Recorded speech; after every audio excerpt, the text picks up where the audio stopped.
Hello, Apps here from Dimp Digital. Welcome to Idle Telly Chat. On this edition, I'm joined by Tom Adcock, Pac-Man himself. We will be discussing Black Mirror Season 5, which recently dropped on Netflix, and it was a 3-episode run. We're going to be going in depth to each of the 3 episodes, spoiling things, so this is a spoiler cast, so as per usual, if you are sensitive to those things or haven't seen Black Mirror Season 5, then I suggest that you do not listen to this until you have. And as usual, we are going to miss things, we are going to get things wrong. I'm going to mispronounce name, Adcock's going to mispronounce names, and we may seem a little bit ill-informed, but that is what the Dimp Digital Unplugged podcast is all about, us getting our opinions out there whether they're informed or not. Anyway, spoilers are ahead, so chance for you to switch off and not get involved. For the rest of you, we'll see you on the other side. Sit back, relax, and enjoy. 5, 4, 3, 2, 1. Mr. Adcock, Black Mirror returns. Season 5. A 3-episode run. The last time we saw Black Mirror, we actually discussed the Bandersnatch film that came out, didn't we? Which came completely out of nowhere. Season 5 has come out of nowhere also. I didn't see any material for it leading up to it. I just got a notification on Netflix saying, oh, Black Mirror's arrived, and I was like, oh, okay, I'll go through and watch that. But a pretty quick turnaround from Bandersnatch, don't you think? That was December, wasn't it? This was released in June, like sort of sub 5 months, and he's got a little free episode run out. Yeah, I think he did do. There was one other Christmas special, I think, or maybe was there 2? There was definitely one it was actually set at Christmas, I think, with those 2 guys in that Arctic bunker telling stories. White Christmas, that's it. And then make sure you get it right, otherwise Rumble will be on our case about not being prepared. So just make sure we get that in there. Get that knowledge there. And then there was that Black Museum or Dark Museum episode, but I have no idea if that was a Christmas one. But that was another. I think they got bolted on to the end of the last season. Yeah, it's like fair enough. The 6th out of a 6-season run, but yeah, it's always a nice surprise when they drop these, and it's just there waiting for you when you get home the same day. Yeah. First time they've gone back to a 3 episode in a season run since the Channel 4 days. So, Charlie Brooker really struggling for content now. It can't be easy, can it, come up with all these harebrained schemes and ideas? Christ, no. I wonder how much help he has at this sort of point. He must have a team around him, probably. Yeah, you think so. I mean, it can't just be coming all out of his head and whatnot. Again, I'm sure Rumble will have the details and fill us in on Twitter. I do think if you've got the might of Netflix behind you, you think they would maybe give you a couple of little team members or someone. Yeah, just sort of makes a call and they're like, we'll send someone down. And they get it out. Maybe that's what King needs. I was going to say Stephen King's next door, just like literally written about 17 stories. He's like, have a couple. It's fine. $12,000 a day, contractor rates at Netflix, just helping out all their writing teams for their creative stuff. Are you glad that normal service has sort of resumed and we haven't gone back to, what Bandersnatch was, which was a standalone? But I guess the most unique thing about that was that it wasn't a passive viewing experience. It was a kind of a hybrid film and choose your own adventure type thing. Are you happy to see Black Mirror return to its roots? Yeah, absolutely. I mean, I wasn't again. I loved it, the fact he tried something new. But it's much better when it's just a standard passive experience, I think. Yeah, I mean, we discussed Bandersnatch in detail about the pros and the cons, and I think we did fall on the side of things that it was a good idea to try, but we don't want to see everything like this. Don't lose what made Black Mirror, like the anthology, so successful and good to watch. We're going to talk about each of the episodes out of the 3. We'll just do it in chronological order. They all came out obviously on the same day, but they're labelled episode 1, 2 and 3. We start with one called Striking Vipers, which is quite close to home, isn't it? Dimp Digital known for its gaming content, and this revolves around a future where virtual reality has kind of gone up a few notches, and around a fighting game which looks a little bit like Street Fighter. Yeah, massively borrowed from Street Fighter, I'd say. Yeah. So you've got these two friends, Danny and Carl, and it kind of starts when I think they're in their mid or late 20s, aren't they? It kind of kicks off and they're in a club, and Danny meets this woman at the bar. It turns out to be his girlfriend at the time, and I think they're flat sharing together, but so they go home, have sex because they're going out, and Kyle, his friend, I don't know if he takes anyone else back, can't remember, but they both get up in the middle of the night and they go and play Striking Vipers, which at that time is just a standard console 2v2 experience, as you said, borrows massively from Street Fighter, and it kind of gives an insight into their relationship. They've obviously bonded over video games. What I quite liked is because they're up all night playing it, and I think his wife, or his soon-to-be wife, Theo, comes in, notices they're playing games and they've been loud all night, and sort of gives them a bollocking. I can definitely relate to that side of things, where you're making too much racket, playing with your friends, and it leaves the other half a little bit annoyed about what's been going on.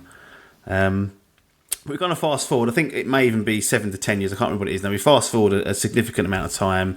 Danny's got a wife now, which is still Theo, and a son.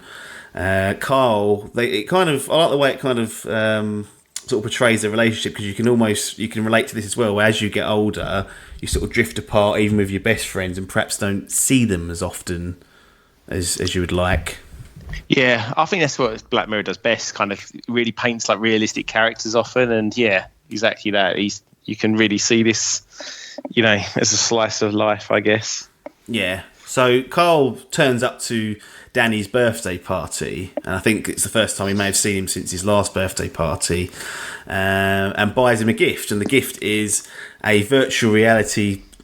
I'm reluctant to call it a system, because at this stage it's a dot that you attach to your temple, and the game Striking Vipers, and it is basically virtual reality turned up probably about 10 notches, isn't it? Because when you enter the game, you can feel physical sensations, and it's much more realistic in that sense. It's not just seeing it; you're actually feeling the characters' blows and whatnot. Danny and Carl go at it, and they have a fight, and after their first fight, they begin kissing. Which comes a little bit out of nowhere. Must say that they're Danny's playing as Lance, and I think Carl's playing as someone called Roxette. So it's a male and female character in the game, but they kind of build this relationship of a sexual nature through Striking Vipers virtual reality. How do you feel about that? Mate, it's fine now, isn't it? Gender fluid, identity or whatever, yeah. The LBGTTTTKK, yeah, everyone's happy.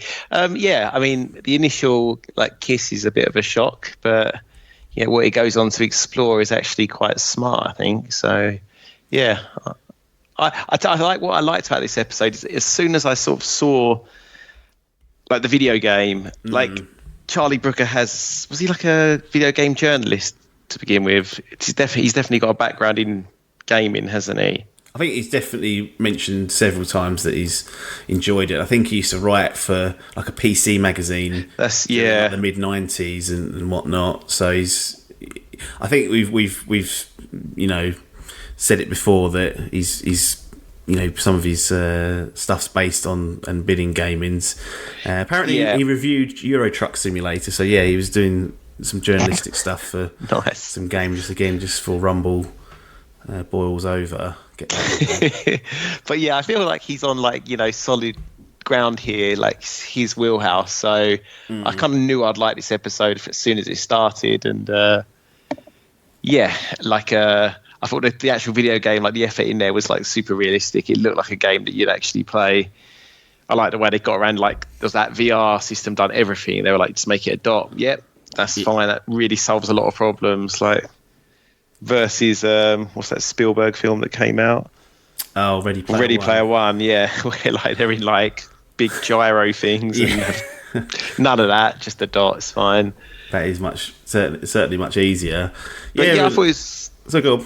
I was just going to say, I thought it was a real smart episode actually, because it was a real because it's one of those ones that really makes you talk. I don't know, much about all the crazy sexuality that goes on nowadays. But I was like, right, so is he gay? No. All right, are either of them gay? No. Like, you just kind of, made me ask so many questions. I had to keep pausing it, saying, right, what's going on here? Because it is interesting because in the game, obviously, essentially there's a female and a male having sex, but obviously they know that the characters or the actual humans behind those characters are both male, and I think they even go back and forth, don't they, about asking whether it is gay or not. And yeah, they kind of cover all the things they know the audience is kind of asking themselves, I think. So like they every time I had a question, like 5 minutes later, the characters themselves would kind of answer that for me, and I'll be like, right, okay, so they don't really know what's going on either. They just know in that game they kind of fancy each other and they're up for it. Yeah, and it seems like Carl is a little bit more, and that's the guy who's not got a wife. He's sort of a bit of a player, isn't he? He's loving it. At one point, he's like shagging pandas and all sorts, trying to get the same fix. Yeah, can't get enough of it. He kind of gets hooked on the sensation of going in there with Danny, and he reveals that he's tried it with other people. He's tried it with AI, and it doesn't feel the same. And there's a connection there. It's kind of taken there. He's obviously feeling something from their friendship, and this puts a lot of strain on Danny's relationship with his wife because. He's very distant. He's a bit consumed by this as well. It seems he's thinking about it an awful lot, and she thinks there's someone else, and la di da da, and it kind of boils to a point where they actually go to meet up and kiss, face to face to see if there's anything there. That kind of splits off into a fight, and they get arrested. You kind of think, well, that's the end of it. That's definitely going to cull it. But what we see sort of 7 months later is that actually they've kind of come up with a system whereby they can engage in this, and that Danny's wife is kind of okay with it. She's always had again, we're doing it a disservice by skimming over it, but it shows that she's had a bit of a fantasy around going to bars and then being approached by a stranger, and Danny and her have actually role played that, it seems, several times, and him acting like it's someone she doesn't know. So there's almost like an agreement struck. She goes out, I think it looks like it's once a month, she goes out and meets a stranger. Danny sits in with Carl and shags on Striking Vipers 10. Yeah, she definitely gets the better end of that bargain, I think. Sort of night out. Yeah, a night out, actual boning versus a bit of VR loving. But yeah, it's good, isn't it? They kind of come to that kind of open relationship, I guess, kind of deal. But yeah, there's a lot of detail in the relationship, like I mentioned. It doesn't. Nothing seems out of place as to what's happening. It takes the time to build up the conflicts that kind of occur off the back of this, and one of the better episodes, I'll say. I quite enjoyed this. Yeah, I don't know if it's like full top tier, but I really enjoyed it. I think Black Mirror is at its best when it's just like normal people in a kind of classic Stephen King in an unusual situation, and then sort of seeing what happens from there. Yeah. And like this one, and then I feel like the best ones always have you chatting afterwards, like what on earth would you do in that situation, or just and it was definitely up there. It was really good, I thought. Absolutely. So that particular episode spans over the course of over a decade, if you count from when it first starts, and shows like the long term effects of of this, and ask some questions around sexuality, and also a little bit of an insight into perhaps one day, if virtual reality does become that advanced that you can feel things, what could occur. I did think that. Like, every video game is basically a massive porno, though. Because, why has that been written into the code that you can, it's a fighting game, but you can actually just shag, sit by the beach, do whatever you want. Nothing gets timed out. You'd think they'd put some parameters in so you sort of have to engage in just fighting, but no, just sort of like GTA with no one else in there, kind of sort of wander around the stages, go and visit all these nice places.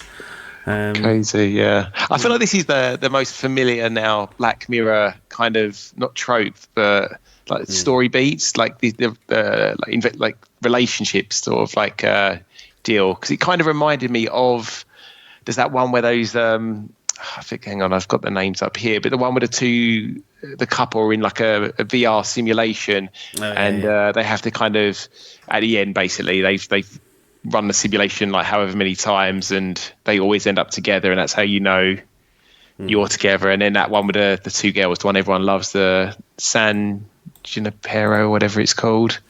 Like they've kind of, so I thought it was really good in that it kind of was familiar, this one, but different enough to warrant telling the story for sure.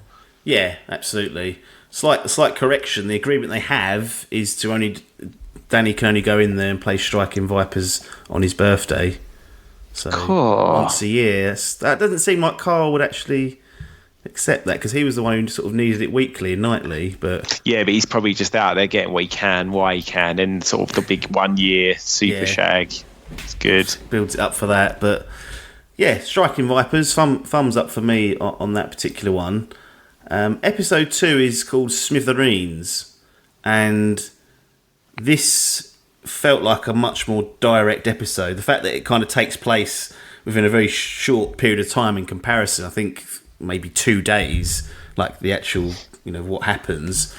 But you've got this character called Chris, who many people might recognise as Moriarty from Sherlock. Andrew Scott is his name. Quite a you recognise him and his voice when you hear him, like immediately. I was like, I know exactly who he is. Yeah. Whereas some people in Black Mirror, I kind of feel like I recognise them, but they sort of fade away into the background. But he's a taxi driver for Hitcher, which is an app. It's basically Uber, isn't it? Exactly. It's a clear distinction between Uber and whatnot. It turns out he's going to some therapy sessions, and we don't quite know why he's going at this point. He meets a mother whose daughter committed suicide, I think 18 months ago. Ends up banging her, more sex, loads of sex in this series. I don't know what they were, Charlie, getting a little bit bored at home. But she reveals that her daughter did commit suicide, and she's been trying to access her Persona account to see what might have caused the suicide, but the tech firm Persona are unwilling to share the details of her login because of privacy, blah, blah, blah, blah. I think they are, again, that's a nod at sort of a Facebook or maybe an Instagram or a Twitter, isn't it? The Persona side of things. But Chris himself, he's been parking outside the same spot, it seems, for days, and he's been basically looking to try and get an employee of a social media company called Smithereen, who I think are Facebook at this point. I think that's the general vibe is. And as soon as he finds out that he's an employee of Smithereen, he takes him hostage at gunpoint, drives out to a field, gets sort of suspicious activity, alerts the police, and there ends up being this standoff between the police and Chris. He's got, I think the chap's name's Jaden, who he's taken, and what he reveals is that he wants to get in contact with the CEO of Smithereen, which is a chap named Billy Bauer. It doesn't kind of reveal why he wants to do that at this point. Difficult to get through to someone of that ilk, and it turns out that Billy himself is off on what they call it, a technology detox, don't they? That's it, yeah. He's just sort of sitting out in the clouds on this fuck off mountain in Utah, just away from technology. Employees of Smithereen are reluctant to do it, blah blah blah. They eventually get it. Chris eventually reveals that his fiancée was killed in a car crash, and I think before this you're alerted to the fact that she was killed in a car crash by a drunk driver. I think the Smithereen employees and the police figure out that actually she had died during a car crash. A drunk driver had hit her. But what Chris reveals is that it wasn't the drunk driver that caused the accident. It was him checking his Smithereen account. A notification had gone off, and he swerved over and hit the drunk driver. The drunk driver was killed. His fiancée was killed, and that was the cause of it. That's quite that's a heavy subject matter to deal with, and you have to assume has 100% happened since the takeoff of the likes of Facebook and Twitter and Instagram. It's almost certainly, isn't it? Somewhere. People checking their phones and attached to them. It's a real commentary on that, isn't it? That people are just glued to their phones. And I mean, we've had a few episodes like this before around this particular one that stands out around the social media sort of scoring. Like when you meet someone, you score them. Oh, yeah. Nosedive, it's called, that one. Yeah. Excuse me. And but this is a different take on it. It's not necessarily that social media is, you're using it to get by in life and get ahead in life. This is a very real problem that of people checking their phones and you can 100% imagine it's happened. Maybe not to the same tragic circumstances, but it was probably one of the only episodes set literally in I would assume, like modern, like today's date almost. Like, there was no actual future tech in there, I don't think, was there? It didn't seem, though. No, I mean, the employees of that fucking Facebook company, which it's just left my mind. Smithereen, called the bloody episode's called. They appear to have, they've got an awful lot of data, which I'm sure they're just using. They've located where Chris is sitting. They've got all this information, but that's not far from the truth, in all honesty. Like, I think some people say, but they knew too much about Chris by just looking on his Smithereen or Persona account, but actually you'll be surprised what footprint you leave when you do stuff. Like they can absolutely get a real low level look at an individual if they wanted to. Yeah, it's exactly that. It's just if they want to, I guess, at this stage, isn't it? Yeah. But, eventually he gets to talk to Billy and kind of has a little heart to heart and a chat with him, and he basically just wants to tell his story, doesn't he? He feels like, he feels like he takes responsibility for what happened, but he also wants to point out that the addictive nature of something like Smithereen has ended in the death of a few people. Yeah, what do you think of this one? Yeah, I quite liked it. It wasn't a typical. None of them are typical, but it kicks off quite quickly. It doesn't seem like there's a lot of setup. But the reveals come later on. I think they work and the payoffs are good. What did you make of it? Yeah, when I watched it, I really liked it. The only thing I'd say is, like when you said we're doing this now, and obviously I knew there was 3 episodes.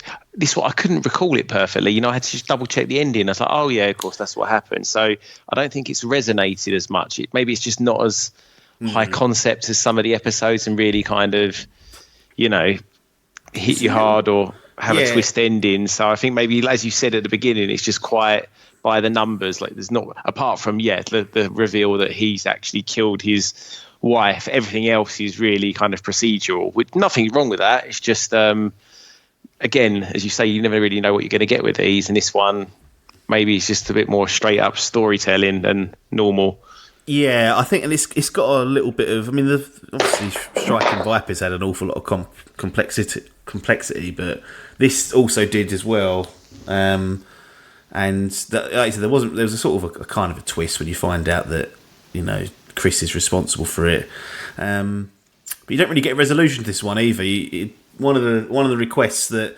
Because Billy actually seems like an okay guy, doesn't he? Like the CEO of Persona, the CEO of Smithereens. When he finally gets on the phone, it's clear before he gets on the phone, he wants to engage with Chris, but all his advisors are like, no, don't touch it with a barge pole. He seems to have come a bit jaded with the whole thing himself, really, doesn't he? Having a detox and saying that everyone kind of, he's not really even in charge anymore, and which you often hear about in firms that blow up, like the original founder. Once there's a board of directors that get appointed, like I've been forced out of. You can't have any mavericks like Brent there, can you? Oh, absolutely not. But the one thing that Chris gets Billy to do is contact the Persona CEO. That's it. Yeah, it's a nice little point. That. Yeah, give over the password to the mother that we spoke about earlier, to her daughter's password, so she can hopefully get some closure as to why her daughter. Committed suicide. Real dark twist would be that she blamed it all on the mum, and there's loads of chats there, and mum's absolutely devastated. Yeah, they didn't go that far. I think there's quite a lot of darkness as it is. They decided to avoid that one. And Chris, after he's kind of had his say, spoken to Billy, got the password. Well, he hasn't got the password, but he knows that's going to be fulfilled, that particular request. Tries to take his own life. He's hostage Jaden, who's come to sort of understand and appreciate his situation. Tries to grab the gun off him. There's snipers round the area, and they shoot. And we assume Chris is shot and killed, although it doesn't really give a permanent closure to that, does it? It kind of cuts away as the shot's fired, and then it cuts to the mum finding out the password for her daughter's Persona account. Yeah, that's it. How do you feel about that? Because it's not a direct closure of what happened to Chris, really. I mean, we can assume he took a bullet in the back of the head. I took that assumption. So, yeah, for me, it is kind of closure, I guess. I mean, yeah, I don't know what else they're going to do with it at that point. I know some of these stories are like interlocked. He might appear at some other point, but it's kind of irrelevant, isn't it? The story's told at that point. Could have shot Jaden by accident, and then there's like a sequel of Smithereens to it. Could have... Not really Charlie's style, is it? Did I do it? Yeah. Go on. No, I was just going to say, I think you do see oddly like little symbolism and stuff, don't you, from one episode, like call back to another and stuff, but I don't think there's ever been like a direct sequel or anything, has there? No, I'm sure that I bet there's loads of Easter eggs and things between this is rife, I reckon, full of stuff like that, links between past episodes. I'm pretty confident of that. But yeah, I like Smithereens and I like Striking Vipers. I thought they were both pretty good. And then the third and final episode is one called Rachel, Jack and Ashley 2. And I don't even know how to describe what happens in this episode, in all honesty. I didn't like this one bit, if I'm honest. Same. I felt like it was a bit over convoluted. I didn't know what the message really was, and not they've all got to have a message, but it was clearly trying for something, and I just was grappling with this throughout the whole program. Well, yeah, because once it kind of has like the pivot, I mean, obviously, do you want to do your little lowdown and we'll get to I'll try to, yeah. I mean, the thing about this one, like I said, is I think it has evaporated out of my brain because I didn't like it so much. But you've got Rachel and Jack, who are they're sisters. They live with their dad after their sort of mothers seems like recently died. Rachel's a bit of an outcast at her school, doesn't really have any friends. Jack, I think she's left school in like maybe maybe college or something like that. I don't know what they call it over there. She's a bit like of a metal fan, so probably a bit of an outsider as well. Rachel's lonely girl. She's a big fan of this pop star called Ashley O, who's played by Miley Cyrus. Sort of budget, I can see where it's gone immediately. So I've only got 3 episodes. I'm getting that in. Like a huge fan of Ashley. I sort of like her form of escapism, to listen to her music and watch her on interviews and bits and pieces like that. Revealed that there's going to be a AI doll called Ashley 2, which is quite an advanced sort of robotic version. They say it's got Ashley's personality superimposed into the chip somewhere, so it's almost like speaking to the pop star herself. And she kind of gets addicted to this doll, ends up getting convinced to do some Ashley O dancing at a school talent competition, but she slips over and doesn't go well, sort of embarrassed in front of the school, so that's not really going to help. Ashley, and they kind of cut away from those kids because it's focused also on the pop star Ashley O. We kind of get an insight into her life, and she seemingly is disillusioned completely by her current status. Like, I'm sure she's enjoyed the early success, but it's clear she wants to do something completely different. She doesn't want to carry on with this pop star routine, and lives with her aunt, who's a manager also called Catherine. And it seems like she's been trying to feed her medication to... I think she's trying to write a 3rd album or something, isn't she, Ashley? It's sort of the thing that they're trying to get her to do is to... Yeah, I didn't know what that meds were doing, like suppressing her like personality or just help it. I didn't understand that, if it was just for depression or anxiety or...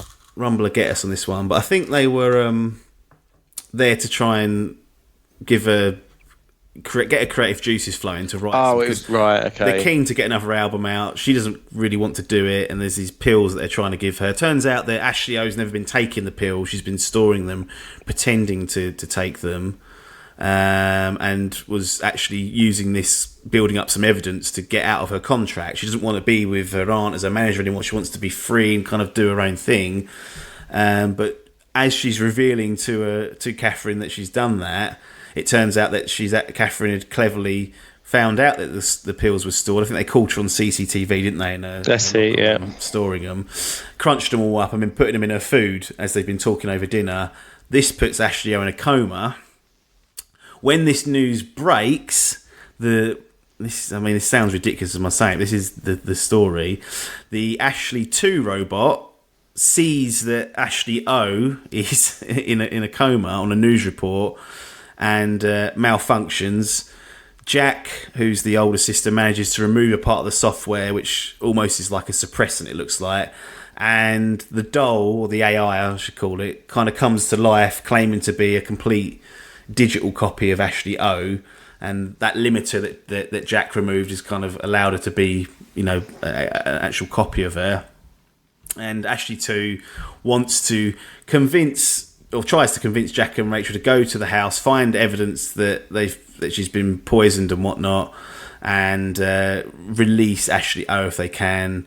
They manage to do that. Ashley O comes out of her coma.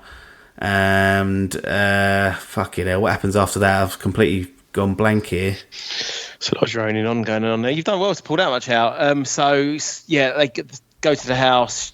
Sorry, which bit are we up to where she comes out of the coma? Yeah, they've got her out of the coma at this point. Yeah, so then the aunt, Catherine, they've basically been extracting songs like an album out of the comatose Ashley O, and they've then done like a sort of, I guess, like an Elvis Presley, Michael Jackson kind of deal where you have like a hologram image of the artist and then a band around them, and this is how they're gonna sell and promote the album. That's it. And basically the kids in kind of a Nickelodeon final arc, whatever, like drive their car through the lot of this arena and onto the stage, and then obviously the aunt's plan all comes unfoiled when they see the real life Ashley O alive and well. So I'm assuming from that Catherine is arrested and whatnot, and Ashley O is able to get out of her contract, and then you see Jack, who's the older sister,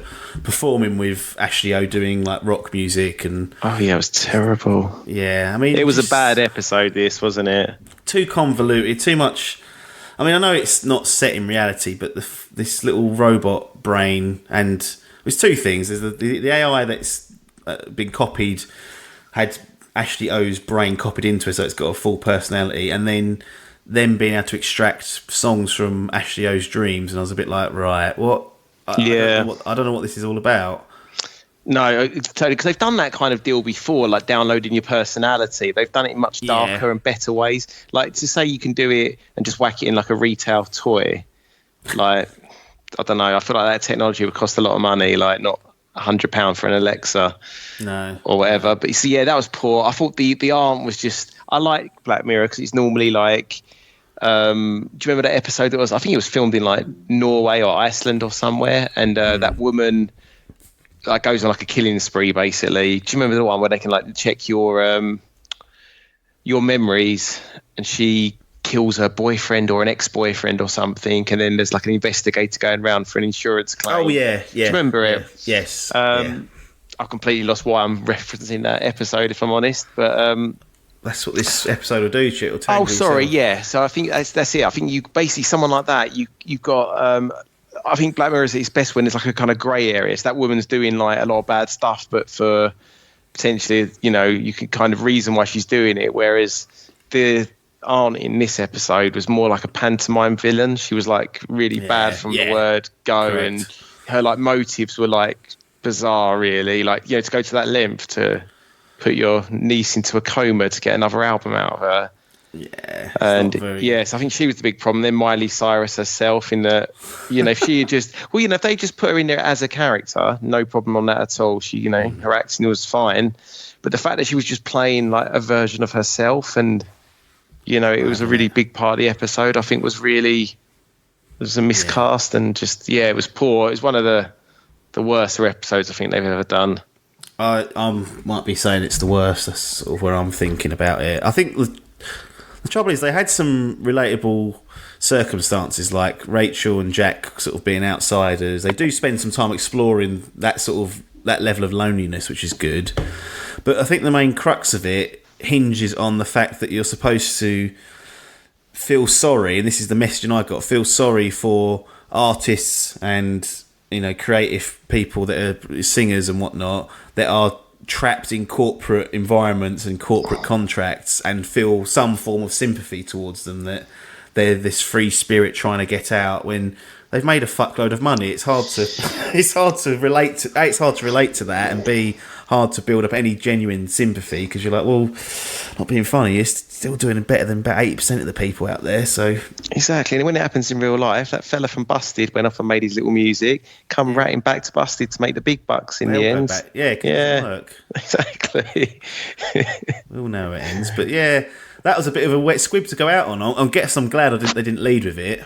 Yeah. Oh, do you know what? I felt the other way. I wish they had led with that, because I kind of felt. Yeah, I felt a bit deflated leaving it on that. I was like, oh. Afterwards, I watched a couple of older episodes, and I was like, oh yeah, this is actually a really good show.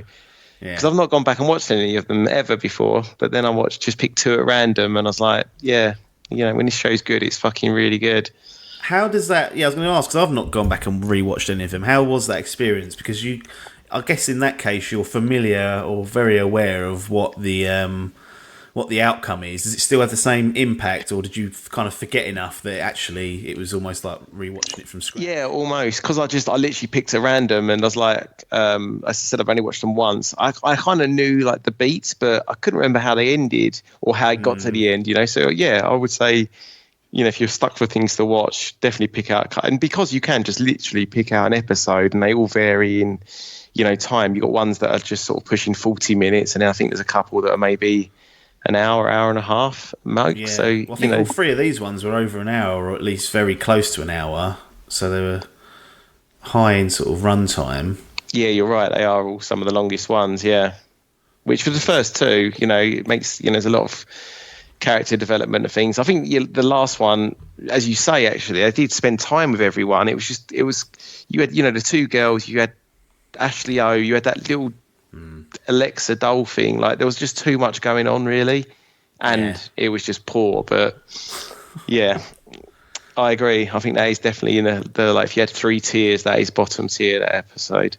Yeah, it's certainly not great, but the first two were interesting and good. So not a complete write-off. It's not run itself into the ground as of yet, and I'm sure there's more interesting ideas that Charlie's got. Yeah, not at all. I really like this show overall. I do wonder how much longer it can go on for. I mean, they shortened down to 3 in season 5, so maybe that's a sign of where they're at. But it's one of the things I love about Netflix, though, in that, like, it just doesn't follow any of the rules, really. Like, it's like, I've got 3. Like the fucking Punisher. Well, I've never seen that. John Bernthal, out of a job now, one of my favourite actors. Is he Walking Dead fella? Yeah, he's now in Ghost Recon Breakpoint. Heard that was a good show. Why is that getting cut? Well, I think it's to do with the the Marvel. Plus. Yeah. Well, it might not be. I mean, well, no, they're going to lose it, whatever, though, aren't they? So why would they? Eventually, it'll all be transitioned over, you'd think. So maybe it'll reappear in that. But I've not actually watched any of the Punisher. I just like John Bernthal. I just think he's good. He's good. But yeah, I like the way that, like, Brooker's like, I've got 3. Do you want to whack it out? And they're like, yeah, sure. You had 6 last time, but 3's fine. Like, I just, you know, I like that. Just get them out for summer. Let me know it's there.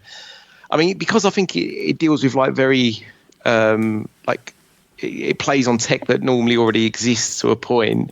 Yeah, yes. You do wonder how much more they can mine out of it. But, you know, they've put new spins on the same thing a few times. I think the people who write it, I don't know if it is just Brooker or he does collaborate, but they're really talented. Like, the ideas are generally good, whether or not the execution always hits the mark. But I'm always excited to know what's next and to watch the episode. So, yeah, I hope they get more out. Yeah, I'm sure we will see another series at least. And I do hope they don't run it into the ground where you get a whole 3 series run of, you know, that last episode. That would be the ultimate disaster. Like 3 lots of Rachel, Jack and Ashley too. Yeah, that would be atrocious. But I've kind of got confidence that wouldn't happen. There'd be at least a couple, one good one decent one, perhaps one shitty. Like that might happen, but it's always been an interesting watch. That's what I will say. It's never without intrigue, and it's certainly once that little notification pops in that there's new Black Mirror, I'm always going to make time to watch them. I watched all 3 of these in one go. Sort of just sat down one Sunday and went, right, let's do all these. And that was it. So it's got some staying power for me. And we'll look forward to what Mr. Brooker comes up with in the future. Probably not any more game reviews, although if he wants to review any games, we are struggling for reviewers over here at Dimp Digital. So, mate, I'm playing The Witcher. It's a 60-hour mammoth one. You'll have your review, don't worry. Yeah, I've done one already years ago. Well, this will be the official one. Well, I was thinking of doing things like a revisiting series where someone else who's played a game, we sort of go back and talk about it. So that might be something coming down the pipeline. Get your opinions of it. And maybe I can rehash over mine, but The Witcher 3 I thought was excellent. Sounds like an editing nightmare. Don't be doing that. Well, this one's got to be edited because there's a few bollock ups. And in all honesty, apologies for that last episode rundown. I couldn't. I hope that those that have seen it will sympathise, hopefully, with what had occurred. But it will give Rumble a little snipe ammunition. So. Annoying, really. Sort of end it on a wet squib, just like Black Mirror Season 5. Mr. Adcock, thank you for your time. Good to speak to you, and always good to talk about Black Mirror, of course. And we'll catch up with you soon. Yep, cheers, mate. Everybody else, you know where to find us. Dimp Digital is our YouTube channel. Dimp Digital on Twitch for our streaming, which is coming back. Just haven't done it for a little while. And podcast-wise, you can find our content in audio form, Dimp Digital Unplugged. Any good podcast outlet will have it. Only shitters won't have it. So if you can't find it on your app, fucking get a new one, because it ain't up to scratch. The Unplugged should be everywhere. It's on iTunes, for fuck's sake. Anyway, thanks very much for your time, and ta-da.